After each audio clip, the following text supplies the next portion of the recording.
जय श्री महाकाल।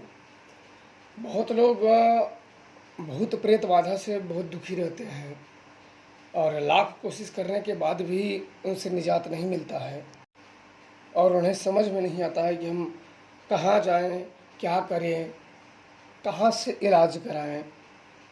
और जहाँ जहाँ जिस जिस जगह पे जाते हैं उन्हें निराशा ही हाथ लगती है और ऊपरी बाधाएं होती हैं और ये इंसानी जीवन में किसी के जीवन में प्रताड़ित करती हैं, आ जाती हैं, तो उसके जीवन में उथल पुथल हो जाता है। कई अनेकों समस्याएं उसे घेर लेती हैं। कोई अगर बचने का मार्ग नहीं होता है तो काफ़ी लंबे समय तक ये दुखी करते हैं। आज मैं इन्हीं को हटाने के लिए बहुत ही सटीक और सरल और शक्तिशाली उपाय आप लोगों को बता रहा हूँ। अगर आप सही तरीके से आप लोग कर लेते हो तो बिल्कुल तौर पे आप लोग भूत प्रेत से निजात पा सकते हो। आपको ध्यान रखना है, यह क्रिया आपको घर में करके सामान उजाड़ स्थान में रखना है। आपको सर्वप्रथम एक लेना है नारियल। नारियल में 7 फूलदार लौंग। एक नारियल लेना है, उसको छीलेना पूरा हो और उसमें 7 लौंग डालनी है। फूल टूटे ना, इस बात का विशेष ध्यान रखें कि उस लौंग का जो फूल है वो बरकरार होने चाहिए और ज्यों के त्यों वो फूल बने रहने चाहिए।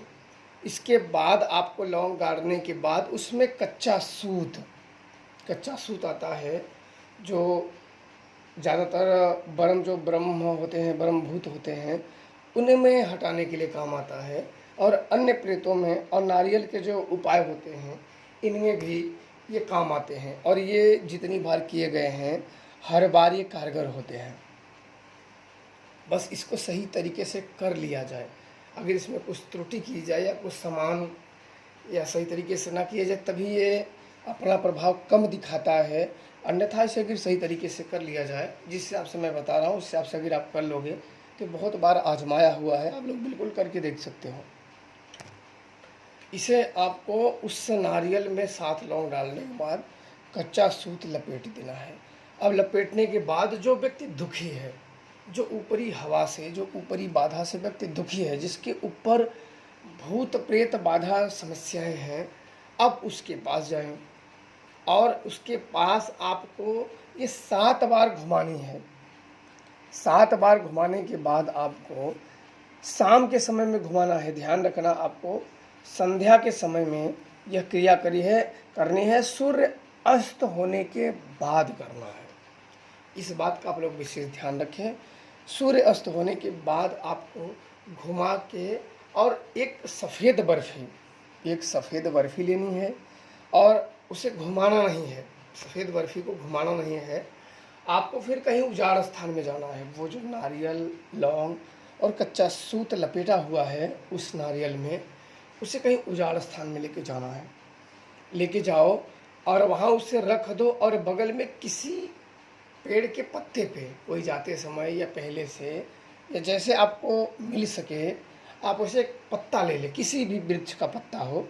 बस ये कि सीधे तौर पे ज़मीन पे वो मीठा ना पड़े, उसे किसी पत्ते के ऊपर रखना है ताकि वो शक्ति ले सके। अब आपको उस शक्ति को जो उनके ऊपर है वो उस लौंग पे, नारियल पे बैठ जाएगी। जब आप घुमाएंगे 7 बार आपको वारना है, घुमाना है। जब आप घुमाएंगे तो वह शक्ति उस नारियल पे बैठ जाएगी और इसके बाद भोग के तौर पे उसे मीठा देना पड़ता है। सफ़ेद मीठा जो होते हैं वो वहाँ दे दें और सुगंधित के लिए अगरबत्ती आप जला सकते हैं। अगरबत्ती अगर जला रहे हैं तो जो भी करनी है, बर्फ़ी एक होनी चाहिए, बाकी अगरबत्ती हो या कपूर जलानी हो तो आप अपने हिसाब से अगर जला सकते हो। अगर ना इच्छा हो तो ना भी जला सकते हो। फिर वहाँ रखने के बाद, पत्थर पे रखने के बाद सबको ये बोलना है कि अब उस व्यक्ति का पीछा छोड़ दो, अपना भोग लो, उस व्यक्ति का पीछा छोड़ दो और उस व्यक्ति के पीछे आप लोग मत जाइए। और हम सबका, या आप हो या आपके कोई परिजन है या कोई रिश्तेदार है या कोई सगे संबंधी है, तो आप उस हिसाब से आप बोल सकते हो। और बिना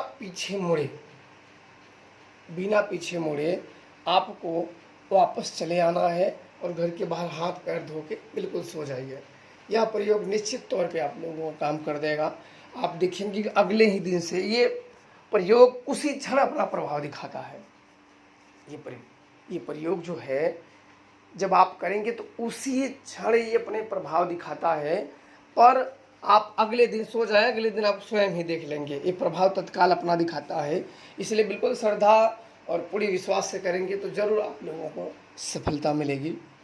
जय श्री महाकाल।